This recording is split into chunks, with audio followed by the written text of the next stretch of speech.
টাকা ছাপিয়ে এই ব্যাংক থেকে ঋণ নিয়ে যে অবস্থায় দেশকে ঋণাত্মক একটা অবস্থায় নিয়ে গেছে, তো সেখানেও আমরা চেষ্টা করছি আমাদের বাংলাদেশকে যে নির্ভর ঋণ ডেটের মধ্যে একটা ট্র্যাপের মধ্যে চলে যাচ্ছিলাম, সেখান থেকে আগামী দিনে ফিরে আসার জন্য যে পাবলিক ফাইন্যান্স ম্যানেজমেন্ট দরকার, আমরা সেভাবেই করার চেষ্টা করছি, যাতে করে ক্রমান্বয়ে ঋণ উপর নির্ভর কম করে বিনিয়োগের উপর বেশি নির্ভর করতে হবে আমাদেরকে।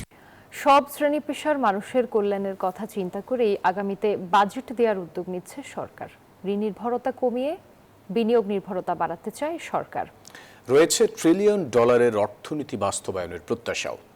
সচিবালয়ে প্রধানমন্ত্রীর সাথে জরুরি বৈঠক শেষে এসব কথা বলেন অর্থমন্ত্রী আমির খসরু মাহমুদ চৌধুরী। অর্থনীতির বিভিন্ন সূচকের নিম্নমুখী অবস্থানের মধ্যেই প্রায় ২০ বছর পর নতুন বাজেট ঘোষণা করতে যাচ্ছে বিএনপি সরকার, যেখানে দেশের প্রতিটি মানুষের স্বার্থ থাকবে বলে জানান অর্থমন্ত্রী। বুধবার সচিবালয়ে প্রধানমন্ত্রীর সাথে সাক্ষাৎ করে জাপানের অন্যতম বৃহৎ ট্রেডিং ও বিনিয়োগ প্রতিষ্ঠান মিৎসুই অ্যান্ড কোম্পানির প্রতিনিধি দল। পরে গণমাধ্যমের সাথে কথা বলেন অর্থমন্ত্রী। বাংলাদেশের প্রতিটি মানুষকে চিন্তায় রেখে বাজেট দেওয়া হচ্ছে। আমাদের একটা খারাপ সময়, ভঙ্গুর অর্থনীতি, তার মধ্যে আমরা চেষ্টা করেছি বাংলাদেশের প্রতিটি মানুষের কথা চিন্তা করেছি। জানান ঋণের ফাঁদ থেকে দেশকে বের করতে চায় সরকার, এজন্য আগামীতে বিনিয়োগে বেশি নজর দেওয়া হবে।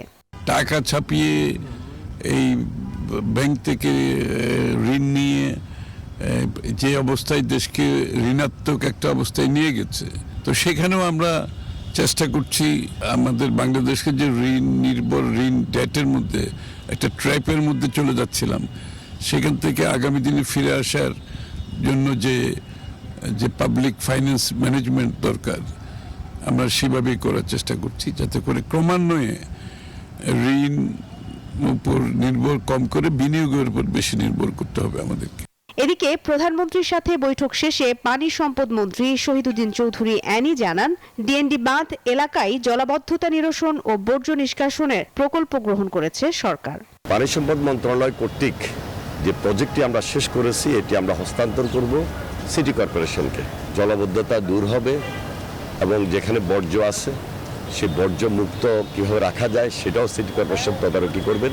পাশাপাশি আরও ৩০ কিলোমিটার আমাদেরকে নতুন প্রজেক্ট নিতে হবে, যে ৩০ কিলোমিটার আমরা ড্রেনেজ ব্যবস্থাকে উন্নত করব।